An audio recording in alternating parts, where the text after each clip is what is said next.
Hello from Slide Nerd and hello from Waves. What's up, guys? In this vid, I'm gonna be talking about how to calculate cos x using this formula 1 minus x squared by 2 factorial plus blah blah blah. It goes on.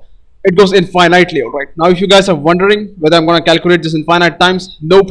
If the user says 2 terms, I'm gonna calculate these 2. If the user says 3 terms, I'm gonna calculate these 3, and that's it. So let's go ahead and see the output. We need to ask the user for this, the value of x, and we also need to ask how many terms he wants.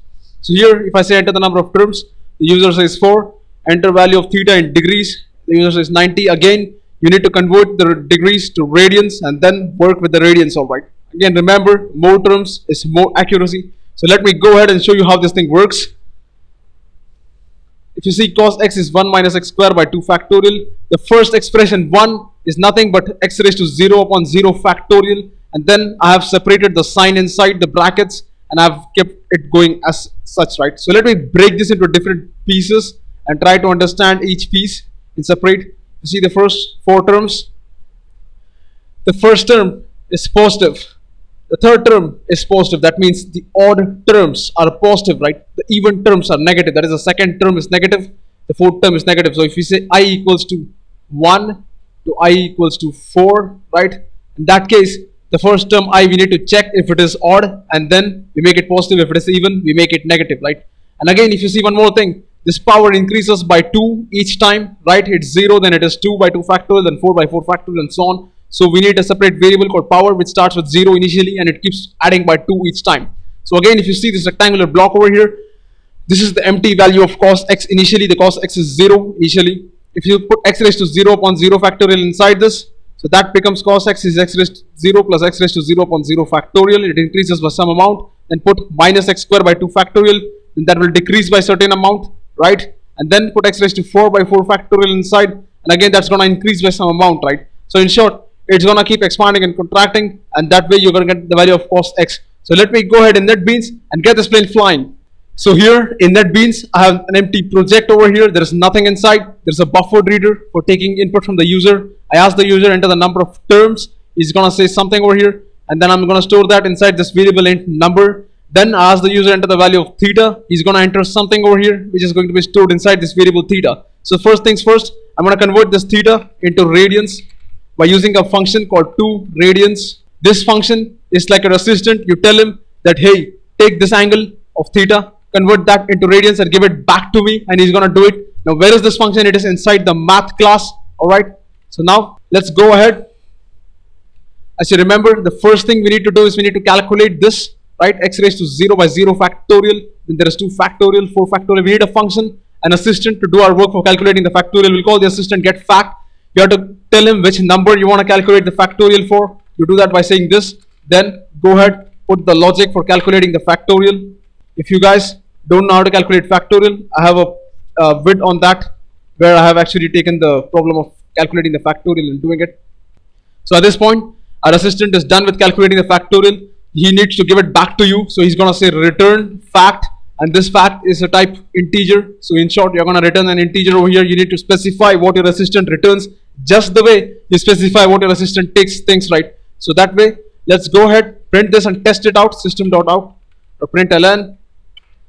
This has to be static. Again, if you don't know what this means, don't worry. We'll get into this when we talk about object-oriented stuff. I'm going to say get fact over here. For say 4 over here, Control S, Shift F6. Enter the number of terms, 1, enter the value of theta, 90. Factorial of 4 is 24. It's perfect. So now let's go ahead. As you remember, it's 0 first, then it is 2, then it is 4. So in short, your power starts with 0 initially, right? And then it increases by this, that is math.power. That's what you want to calculate. Remember, x, we need to calculate that by having a radians thing over here by saying radians raised to power, right? Divided by the factorial of the power, right? There is 0 factorial, then 2 factorial. So we can call our assistant over here, get the work done for our factorial part. And I'm going to put this inside a for loop.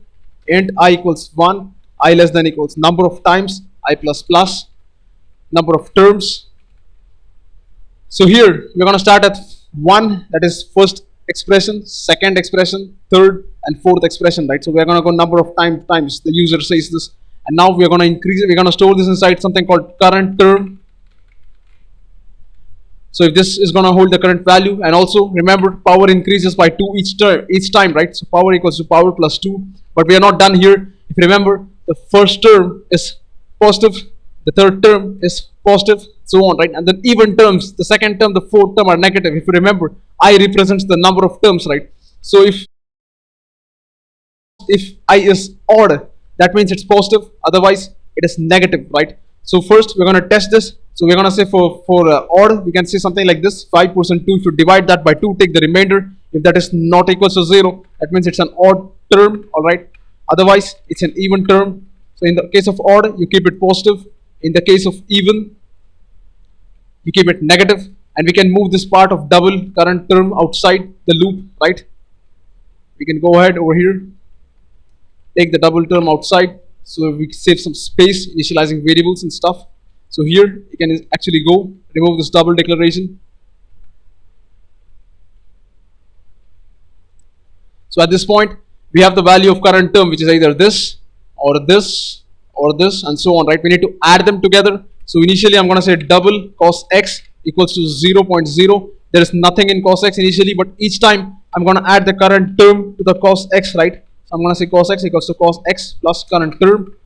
Now let me go ahead and print this: system.out.println cos x over here.